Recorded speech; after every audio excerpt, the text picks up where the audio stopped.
Remember that trans woman who mysteriously got unalived in her apartment just days after she was caught with Eddie Murphy in his car? Well, after years of Eddie denying being involved with her or having anything to do with her, the FBI finally revealed classified details of her, and it turns out that Eddie was allegedly involved just like folks thought. Not only was this trans woman his secret lover, but he was also allegedly getting freaky with other men in the industry. And get this, he was the one doing the bending. Yes, girl. Mind you, he was married to Nicole Mitchell at the time and still letting other men and trans women bend and split, his cheeks open anyway, but loose in dark alleys and dodgy motel in the middle of the night. This sounds like something straight out of a Tyler Perry movie, but it's real. And baby, we are about to get into it real bad. Things behind closed doors like Eddie Murphy, who knows me very well, very well. And what hurts me about him is if one was after this meeting and it will be filmed, they asked me, "What do you know about Eddie Murphy?" I'm not interested in destroying his life. I'm more interested in destroying his wife's life. This entire mess went down in 1997 when Eddie was pulled over by an officer at 4 a.m. with a 20-year-old trans woman, Addison Soley, sitting comfortably in his front seat. The media somehow got hold of the story, and they didn't waste any time putting it on blast. This was the 90s.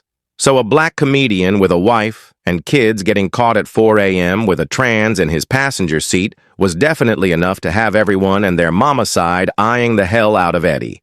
People accused Eddie of being DL, but, as usual, he denied it. And when it came to why he had a 20-year-old trans in his car, he said he found her stranded while he was driving and decided to give her a free ride back to her house. And I'm not gay. And I'm not, And that's what's weird about this, to have your sexuality question, and your moral fiber question, and all that. When all I was doing was trying to be nice to somebody, Eddie Murphy tells E.T. that his wife and children were out of town, says he wanted something to read and went to a late-night newsstand. He stopped here and picked up the suspected transsexual at 4:45 in the morning. He says he thought he was aiding a distraught woman, looks like a pretty Hawaiian girl in the corner, crying. Looks like she was crying. She goes, "Oh, Eddie." And she noticed him at the light. She recognized Eddie Murphy. "Oh my God, it's so going. What are you doing? Why are you out there working the streets so late?"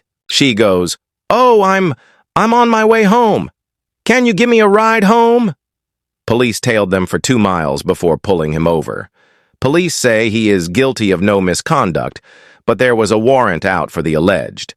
A judge has ordered that man, 20-year-old Addison Cooley, to serve 90 days in jail. Murphy says he has often stopped to try to help, but here is what he said in an impromptu news conference on the set of his new movie. "Being a good Samaritan blew up in my face basically when I'm never giving anyone a lift here." Now, as I said, no one believed a word he was saying, and it didn't help that just days after this, Addison was found dead. Even though Eddie was never officially linked to her death, people have been speculating that he unalived her to stop her from coming out to tell us the real tea.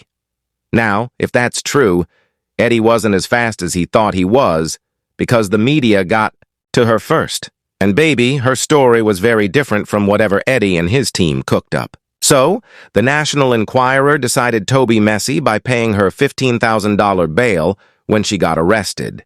And in exchange, she was supposed to tell them what really happened.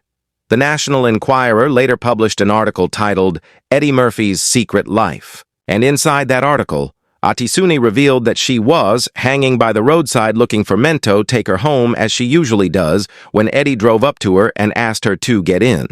He then placed $200 bills on her leg and asked if she'd like to wear lingerie, to which she said, "Yes." Eddie then asked, "Can I see you in lingerie?" And in her own words, she said, "I told him whenever I have the time." He said, "I'll make the time." And when she asked him what kind of helict, replied everything. Eddie ended up suing the National Enquirer for this article, and this only made things worse. As if all that wasn't bad enough, Nicole turned up dead. And as I said before, everyone was pointing at Eddie for unalivening her. According to reports, she was found dead on a sidewalk wearing only lingerie outside her apartment building. She had, apparently, locked herself out of her fifth-floor apartment and tried to swing from the roof to her window on a towel and miss. That's what the reports say, but people had their own theories, and Eddie is right in the center of it. Eddie's ex-wife, Nicole, also later filed a divorce against him, claiming irreconcilable differences, and she walked away with a heavy settlement. She was given over $15 million, and at the time, this was one of the biggest divorce settlements in Hollywood history. Word on the street is their reason why he paid her that much money was because she had all the tea about his alleged DL relationships. Apparently that $15 million wasn't just a settlement, it was hush money. Nicole was reportedly willing to still be with him after the whole mess with Addison, but after she turned up dead and people started pointing at him, she was out. Eddie pretty much stepped out of the limelight since then, but that didn't make the allegations slow down.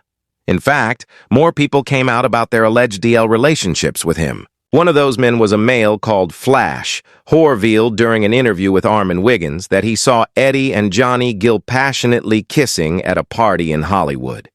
He said Eddie and Johnny had each other tongues in their mouth and everyone at the party just continued on unfazed. Apparently, it's a known fact within Hollywood that Eddie gets down like this, so no one was actually surprised. The first party that I went to in Hollywood, it was after I did Coach Carter, and, I saw Eddie Murphy, and Johnny Gilstung get and this is like out in public. So a lot of the things that y'all think they like, and they were going at it like for real, like swallowing tongues. So Eddie never responded to this allegation. But Johnny sued, and baby, he wasn't having any of it. He denied all of it and called Flash a broke court chaser who's just saying exactly what he knows will get people to tune into him. He even went as far as threatening to sue him if he didn't come back on to retract the allegations he made. He said, "N's been carrying that old tale stupid rumor for years. It's another thing to lie on me to say you saw me do something that I ain't ever did to no man." Right after this mess, another trans insider in the industry came out and accused Eddie of allegedly sleeping with a bunch of trans women and gay men behind closed doors like Eddie Murphy, who knows me very well, you know. Well, very well, you know. And what hurts me about him is, if anyone was after this meeting and it will be filmed, they asked me, "What do you know about Eddie Murphy?" I'm not interested in destroying his life.